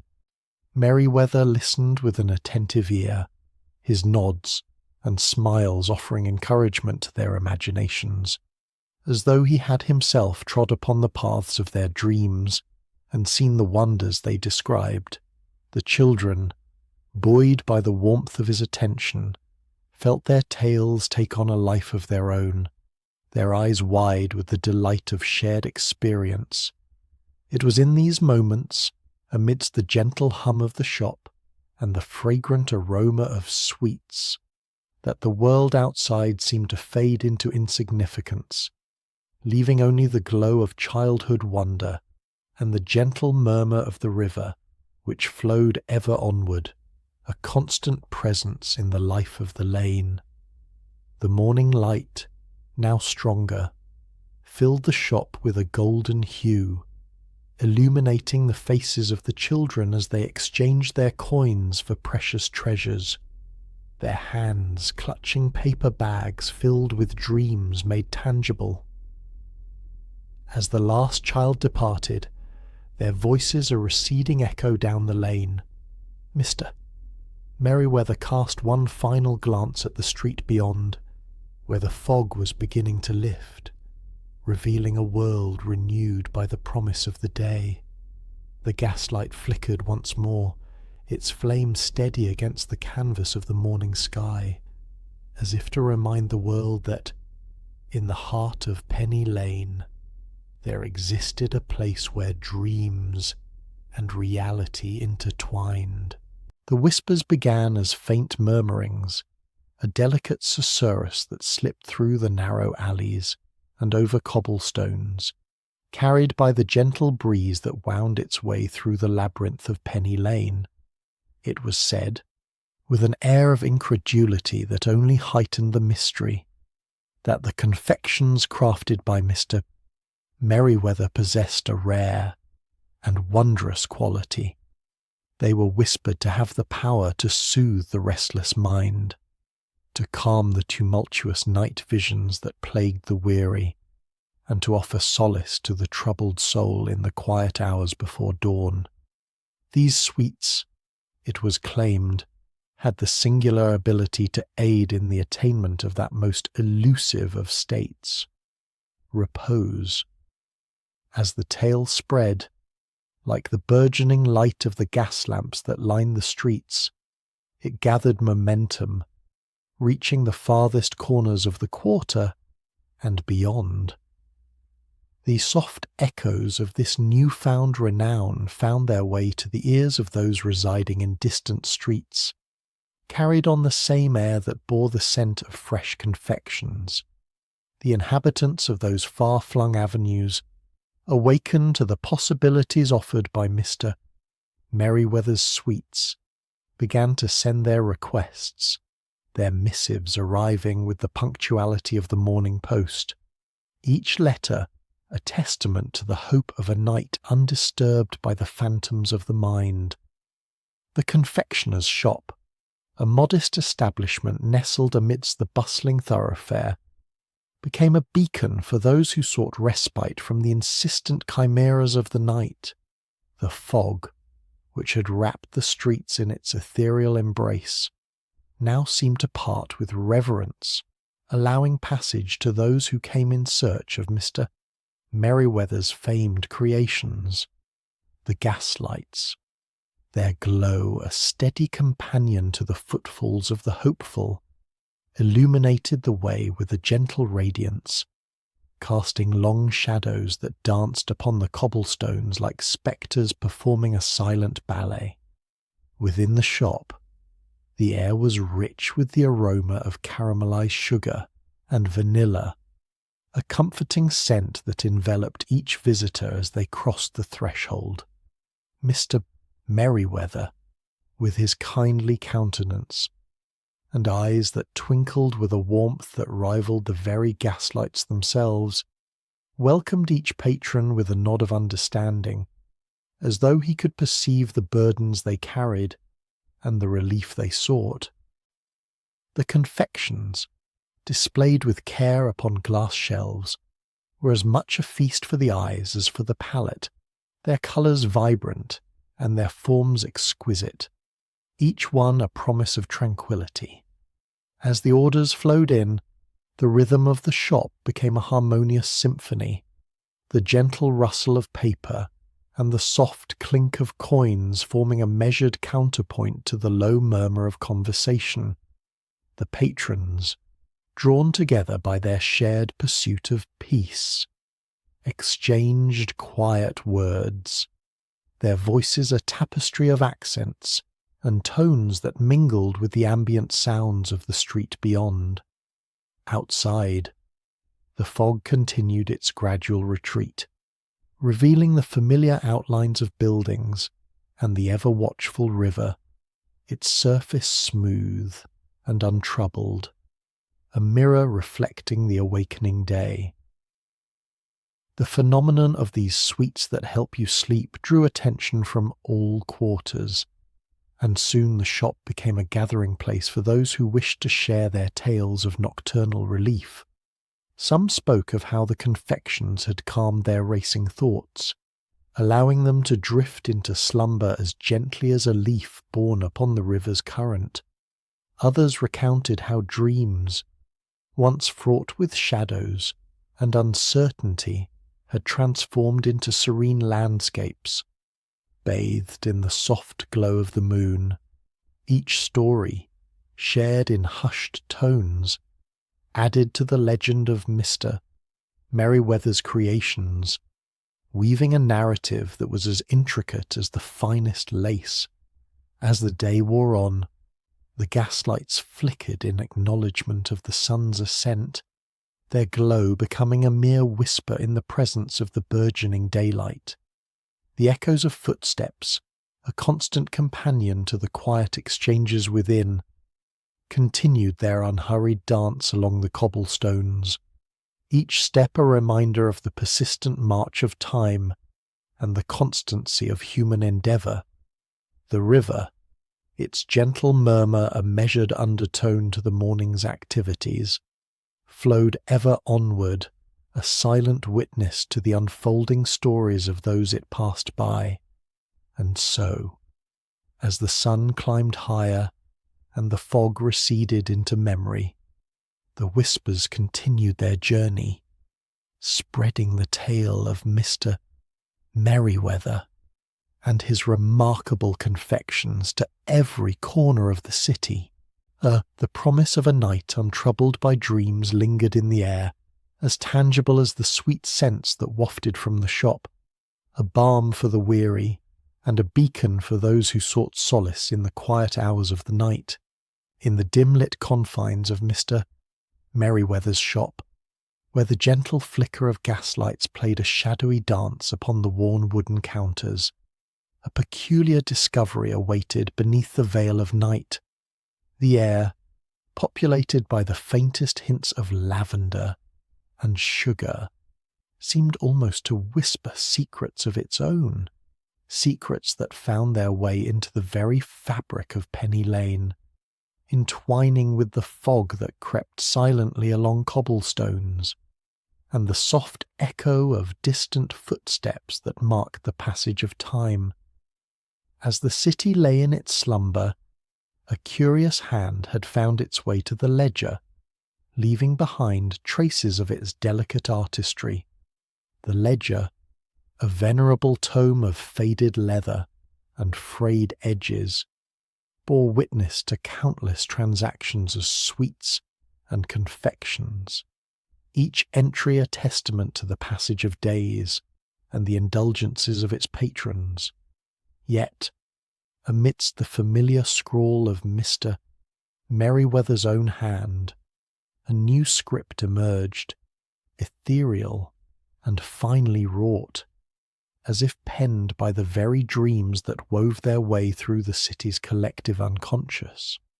This script, elegant and poised, belonged unmistakably to Lila, whose gentle presence was felt even in her absence, and whose pen had inscribed a list most unusual: sweets for those who wander in dreams. These entries, written with an almost reverent grace, spoke not of mere candies and chocolates, but rather of confections that seemed to exist beyond the realm of the tangible. They were offerings to the ethereal, gifts to be bestowed upon souls adrift in the tender embrace of slumber. Here were sugared violets for the dreamers who danced with forgotten loves, and caramel spun with whispers for those who traversed landscapes of memory and longing. Each entry bore a promise of solace, a sweet reprieve from the burdens of waking life, a gentle invitation to surrender to the night and its mysteries. As the fog curled around the corners of the shop, mingling with the tender glow of lamplight, the city beyond lay quiet and still, its rhythms softened by the hush of pre-dawn hours.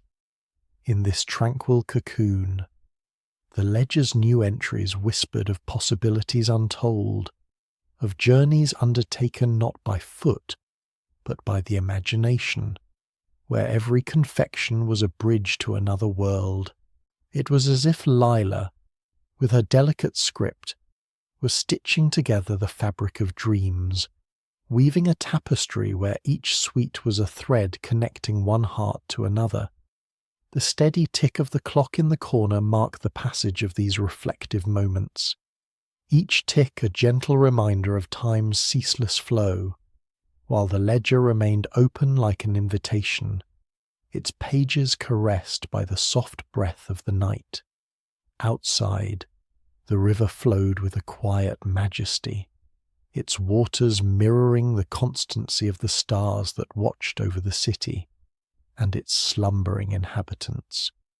The gentle lapping of water against the banks provided a lullaby of sorts, harmonizing with the distant chime of church bells that marked the approach of a new day. In the midst of this serene tableau, the ledger's entries became more than mere words on a page. They transformed into a symphony of quiet hope, a testament to the enduring power of dreams and the sweetness they could impart. Leela's hand, though absent in the physical realm, had left behind a gift of incalculable worth, a reminder that even in the quietest of hours, when the world seemed to hold its breath, there was beauty to be found in the simplest of gestures and solace in the unspoken promises of a new dawn. As the first light of morning began to paint the horizon with hues of soft gold and gentle rose, the city stirred once more, its waking breath mingling with the last whispers of night. The ledger, closed with a quiet reverence, remained a silent witness to the nocturnal artistry that had graced its pages, a testament to the enduring magic of those who wander in dreams. And so, as the day unfolded, the shop on Penny Lane awaited the return of its patrons, ready once more to offer its sweet sanctuary to those who would seek it, ever guided by the gentle hand of fate. Within the dim confines of the confectioner's shop, where the air was perpetually infused with the soft perfume of sugar and the faint, lingering aroma of candied fruits, the confectioner himself moved with deliberate grace, his every motion measured by the quiet precision born of years spent amidst sweetmeats and confections. The shop, a veritable haven for those who sought refuge from the bustling world outside, seemed to breathe with a life of its own, the gentle flicker of gaslight casting long, wavering shadows that danced upon the walls like spectres of some bygone age. As the night folded its velvet cloak around Penny Lane, the confectioner prepared to embark upon the creation of one final delicacy, a confection that whispered of dreams and serenity, a creation he fondly named Peace Drops. The night was a tapestry of silence, punctuated only by the distant echo of footsteps upon cobblestones, the occasional chiming of a distant bell, and the soft, almost imperceptible murmur of the river as it wound its way through the sleeping city. It was in this hushed and hallowed atmosphere that the confectioner gathered his ingredients with the utmost care, each one chosen not merely for its flavour, but for its ability to conjure memories long forgotten and emotions gently stirred. Sugar, fine and white as freshly fallen snow, was measured with precision, its crystalline grains catching the flickering light and sparkling like tiny diamonds upon the workbench. With a practised hand, he added rosewater, its fragrance a delicate whisper of summer gardens and gentle breezes, a reminder of times when the world seemed endlessly full of promise. The liquid pooled in the mixing bowl, its surface reflecting the warm glow of the lamp above, a miniature sun within the confines of the shop. Time, that most elusive of ingredients, was added next, though not in the usual sense of minutes or hours, but rather in the form of patience and care, allowing the confection to take shape at its own leisurely pace, unhurried by the demands of the waking world. And there, amidst the quiet and the shadows, the confectioner stirred his mixture, his mind wandering through corridors of remembrance, each turn bringing forth a vignette from his past, a laugh shared with a friend, the gentle touch of a mother's hand, the thrill of a first love. These were the true ingredients of his peace drops, each memory a note in a symphony of tranquillity, each recollection a thread in the tapestry of solace he sought to weave. As he worked, the rhythm of his movements became a lullaby of sorts, a gentle, swaying cadence that echoed softly in the stillness, an echo of the city's own heartbeat, gentle and reassuring. The final touch, a whisper of remembrance, was folded into the mixture, binding the disparate elements into a harmonious whole, the very essence of peace captured in a single, exquisite creation. As the confectioner worked, the shop seemed to exhale a sigh of contentment, the air around him taking on a soft, golden hue, as if illuminated by the glow of some unseen, benevolent presence. It was in this moment, this quiet communion with the past and the present, that the confectioner found his own peace, his heart alight with the gentle warmth of knowing that he, in his own humble way, had touched the lives of those who had crossed his threshold, and so, with the last vestiges of the night slipping away, and the first light of dawn beginning to paint the world in shades of silver and grey, the confectioner set aside his tools, his task complete. The peace drops, nestled in their delicate wrappers, awaited the light of day, ready to bring a moment of repose to all who would partake of them. The shop, a place of magic and memory, stood silent now, a sentinel in the gathering light, its windows aglow with the promise of new beginnings. As the first hints of morning stirred the city from its slumber, the confectioner paused, listening to the gentle ebb and flow of life outside, the soft murmur of voices, the distant clatter of a horse-drawn carriage, the world awakening in its own time. With a quiet sense of satisfaction, he turned away from his work, his heart light with the knowledge that, in this small corner of the world, he had created something truly special. And as the light grew stronger, the shop on Penny Lane remained, a beacon of warmth and wonder, ready to welcome those who would seek its sweet embrace, guided by the gentle hand of fate. As the last vestiges of daylight relinquished their hold upon the cobbled streets of Penny Lane, a gentle mist began to unfurl its gauzy fingers across the thoroughfare, weaving a tapestry of half-seen shapes and shadowed corners.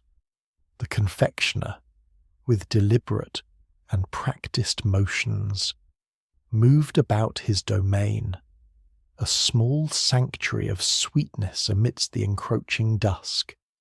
The lamps within the shop, now flickering with a golden glow, seemed to breathe softly, casting elongated shadows that danced like spectres upon the walls. their forms shifting with the subtle breeze that whispered through the slightly open door. The confectioner, a man of modest yet determined ambition, extinguished each lamp in turn, the soft hiss of the gaslight surrendering to darkness echoing through the quiet space. The shop, once a hive of activity and gentle conversation, now sat in contemplative silence, the air still redolent with the day's labours, a lingering perfume of sugar and spice that clung to the air with a tenacious gentleness. As he moved from table to counter, his fingers brushed lovingly against the glass jars and delicate confections, each one a testament to his craft, a laborious yet rewarding pursuit that brought joy to the young and old alike. With the care of a man who knows the worth of his toil, the confectioner unfastened his apron, the fabric whispering a soft farewell as it was folded and placed upon the counter. His thoughts, though quiet, held a certain satisfaction, a serene contentment that came from the knowledge that his creations, simple yet profound, had touched the lives of those who wandered through his door. It was a satisfaction not marred by grandeur, but rather enriched by the simple joys of honest work, the kind that binds community and craftsmen in a tender dance of mutual appreciation. The door, left slightly ajar, allowed the cool evening air to mingle with the residual warmth of the shop, creating a harmonious blend that seemed to hum with a soft sweetness. Outside, the gaslights lining the street glowed with a steady luminescence, their light diffused by the fog that rolled in from the river, imbuing the scene with an ethereal quality that spoke of mystery and quietude. The distant echo of footsteps, softened by the mist, resonated through the lane, a gentle reminder of the life that pulsed beyond the confines of the shop. As the confectioner stepped outside, he paused for a moment, his gaze lingering upon the familiar facade of his establishment. The sign above the door, though weathered by time and the elements, bore the name of his trade with dignified pride, its letters a testament to the enduring nature of dreams realized through perseverance and passion. The street, now cloaked in the embrace of evening, held an air of calm anticipation, as if the very cobblestones themselves awaited the stories that would unfold upon their surface with the coming of dawn. The confectioner's heart, though quiet, swelled with a gentle resolve, a determination to greet each new day with the same unwavering dedication that had guided him thus far. As he turned to leave, a soft breeze stirred the fog, carrying with it the distant chime of a church bell, its notes clear and resonant, a melodic echo that wove through the night like a silver thread. The sound, timeless and profound, seemed to cradle the lane in a moment of tranquil reflection, a pause in the ceaseless march of time where one could linger in the embrace of memory and hope. With a final glance towards his shop, the confectioner walked away, his footsteps merging with the gentle rhythm of the city night, a symphony of life and stillness that accompanied him down the quiet street. And as the fog continued its silent dance, the door of the shop remained ajar, a promise of return, a beacon of warmth and wonder waiting to welcome those who would seek its sweet embrace, guided once more by the gentle hand of fate. Penny Lane lay beneath a canopy of muted moonlight, its cobblestones glistening softly under the faint celestial glow that bestowed upon the street a quiet, almost ethereal charm. The fog, a constant companion to the city, meandered gracefully through the narrow alleyways, weaving its way around the quaint architecture with a certain dignified elegance, as if it were an old friend well acquainted with the secrets of the past and the whispers of the night. The gas lamps, standing sentinel along the thoroughfare, cast their gentle luminescence upon the cobblestones, their flickering flames creating a delicate tapestry of light and shadow, a dance of illumination that played upon the walls of the silent buildings like the brushstrokes of an artist painting in twilight hues.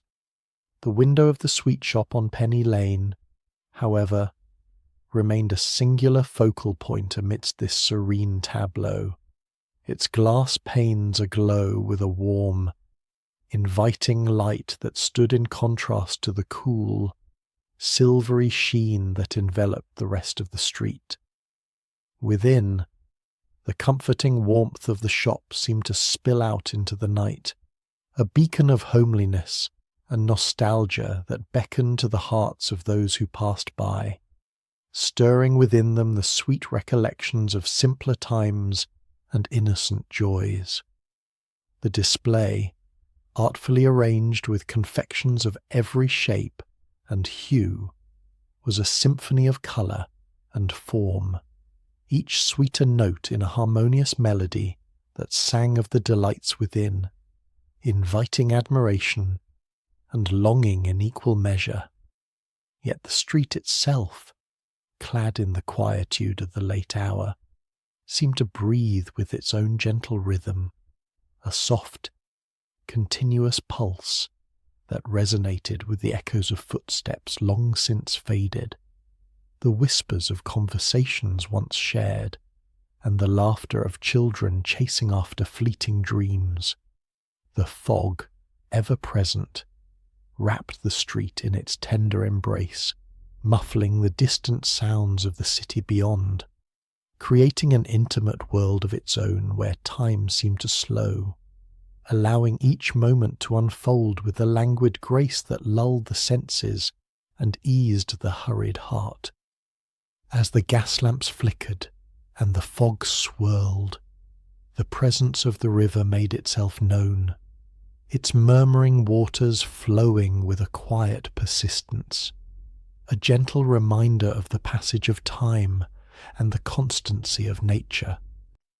The river's voice, a soft susurration, mingled with the distant toll of a church bell, the sound drifting through the night air with a solemn dignity, marking the hour with a resonant clarity that seemed to echo through the very souls of those who lived within its reach.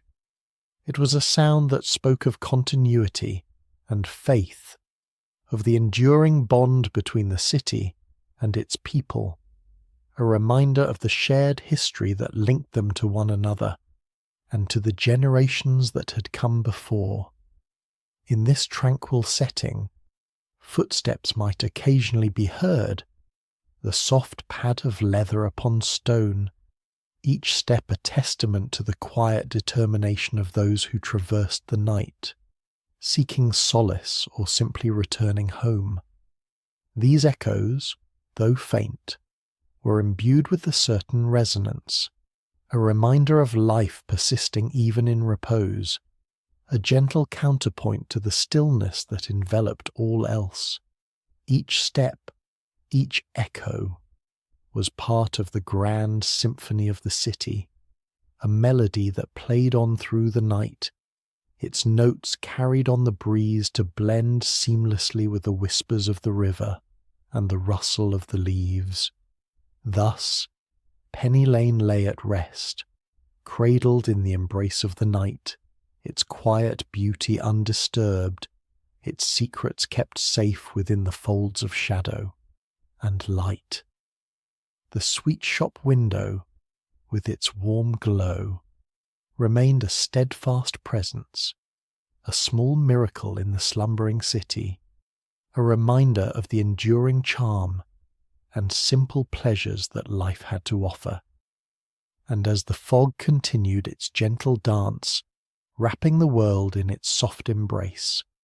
The night unfolded in a series of gentle, flowing moments, each one a promise of the dawn to come, a whisper of the world yet to awaken, and an invitation to dream.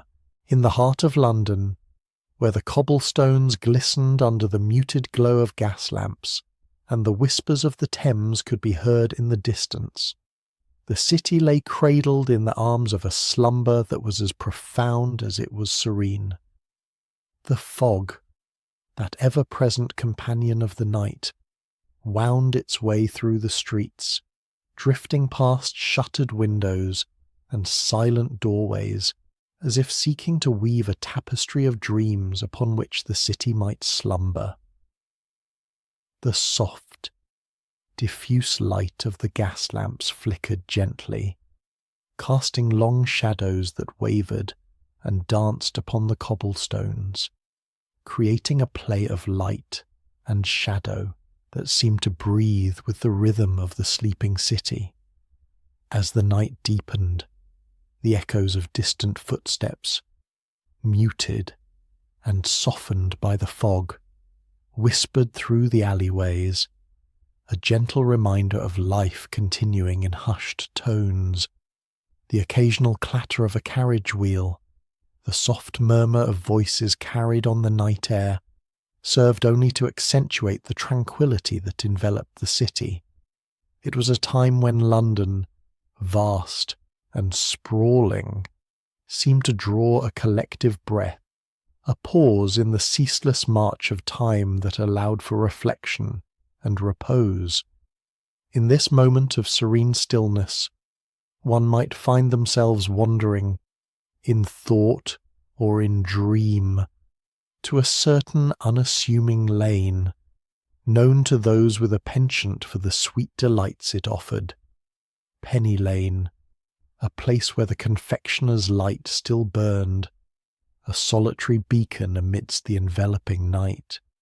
It was here that the imagination might linger, conjuring visions of sugar-dusted shelves and jars filled with candies that glistened like jewels, each a promise of delight to the childlike heart. The confectioner, though unseen, left an indelible mark upon the night, his presence felt in the warm glow spilling from the shop's window, a glow that seemed to beckon with the promise of sweetness and comfort. It was a light that spoke of simple pleasures, of the joy to be found in a moment of indulgence, and the gentle contentment that follows. It was as if the very essence of childhood dreams had taken form, offering a balm to the weary soul, a reminder that amidst the trials and tribulations of life, there remained pockets of joy and wonder waiting to be discovered. And so, as the city slept, the light on Penny Lane continued to burn, steadfast and unwavering, a testament to the enduring charm of those simple pleasures that life, in its infinite generosity, bestowed upon those who sought them.